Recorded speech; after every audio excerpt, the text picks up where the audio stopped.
Got a great idea today. Why don't we show you what it looks like from a student's perspective once you create an assignment and show you the back and forth between teacher creating an assignment, student completing the assignment, then teacher grading the assignment. Let's get started. Okay, first, as a teacher, from your Google Classroom, go to your classwork page, click create an assignment. What's the big idea? That's what we're talking about here. What's the big idea? All right. Make sure you type pretty thorough instructions for your assignments. This is just a test, so we're not going to do that. But for you, you would definitely type in something that is very clear for your student. Also, please indicate which app you would like or how you would like your student to complete the work. You can add something from Google Drive, but we're not going to. And you would always have the option to create a copy for every student. We're not going to do that today. We're not going to add anything from our computer, YouTube, or a link from the web. The reason being is we're going to allow the student to choose a Google app to complete their assignment on their own. We'll select our students. We're just going to send it to this knucklehead right here, and we're going to assign the assignment. Okay, so what does it look like for the student? Let's take a look. This is the student page. The student logs into their classroom, looks at their stream page, and there, right there, just updated. There's a new assignment. What's the big idea? How does a student know they have work, or how can they keep track of how many assignments they have still to complete? Glad you asked. Great question. So let's go up here, top left corner. There's a little drop-down menu here. To-do list. This will show you all the assignments that you still need to complete if you are a student. If you click on done, this will show you all of the assignments you've completed and handed in. And it'll also show you your grade. Okay, so if you click on what's the big idea, it will take you to that assignment. Now, once we're on the actual assignment, we're going to see that we have a lot of different options to complete this. We'll see the name of the assignment, the instructions, and now we're going to have the option to add materials to our assignment to turn in. We can add something from Google Drive, a link from the web, another file from our computer.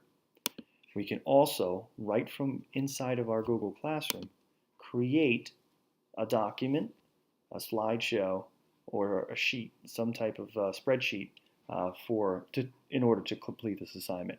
This is another add-on, another Google product that I have added on, but you can add more depending on what you use in your classroom. So for the sake of demonstration, we're just going to use documents. It's creating now a document in order for me to work on.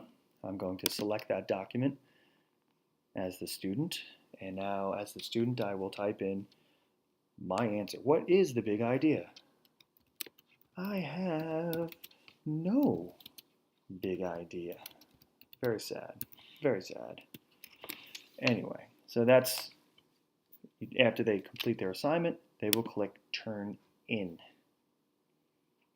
Okay.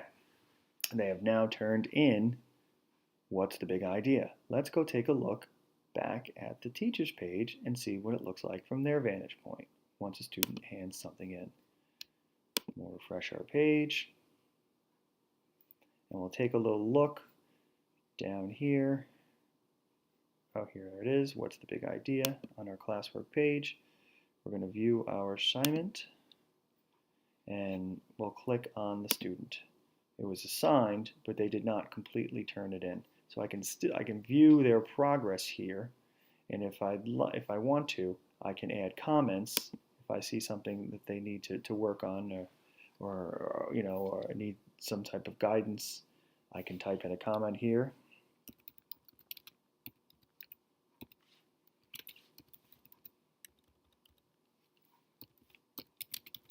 There we go. So now that comment is added to the assignment. The student can then go in and resolve that. When they click resolve, that lets the teacher know that they have actually seen the comment and they have taken care of it. Okay, so now the student has not completely handed it back in. So once the student, if you go to what's the big idea, there we go, I apologize. So we're back at the student page. So now once they work on their assignment, they still need to come back to their Google Classroom page to actually turn it in. So from the document, you'll hit turn in. It sends it to the teacher. The teacher then has access to your work, and the teacher can make some comments for editing purposes. Now the student is going to actually turn it in for a grade. And we're going to turn it in. Done. Okay, so now we go back to our teachers page. We'll refresh. And there it is. It is turned in. Okay, we can take a look at it again, see if they've resolved the comments. They did not resolve the comment, so we're not going to give them full credit for this assignment.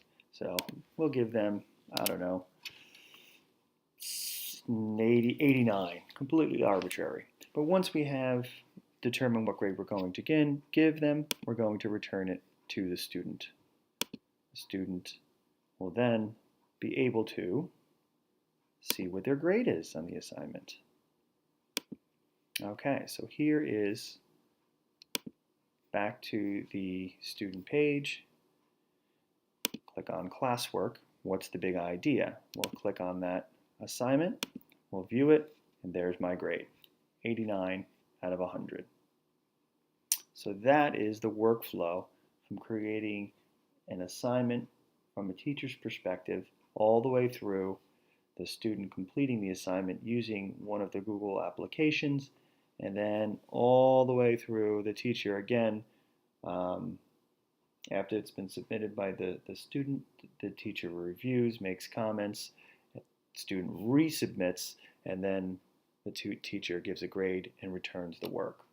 I hope seeing the workflow from both sides kind of clarifies what is actually happening. Sometimes as a teacher, we are just assigning these things and we're not really sure what the students are seeing, and we can't really answer questions if they have any as to what is actually going on. So hopefully this sheds some light on that, and if you have any questions, feel free to contact me.